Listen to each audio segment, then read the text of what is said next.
Lunch time అయితే be like. అరే time అయితే ఇంకా అన్నం బెల్లు కొడతలేడేంద్రా వాడు.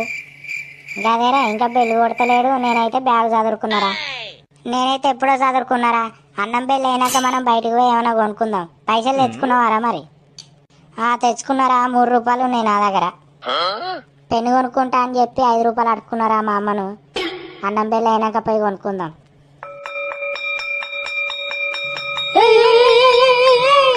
ఓ అమ్మ గీ పరికి పండ్లు రూపాయి, రేగి పండ్లు రూపాయి. ఓ అమ్మ నాకు గేగులి 3 రూపాయలే. అరే పరికి పండ్లు మంచిగా ఉన్నాయారా? ఏరా కొన్ని పెట్టురా నాకు. మంచిగానే ఉన్నాయిరా తీయగా. ఇగో తీసుకో. నా గేగిరా ఒకటి. రేగ్గాయలు కూడా తీసుకున్నావు గారా. ఎవిరా అవి? అరే అవి అప్పుడే తిన్నారా. ఇలా వచ్చినాయి కాదురా రూపాయికి. అప్పుడే తిన్నా.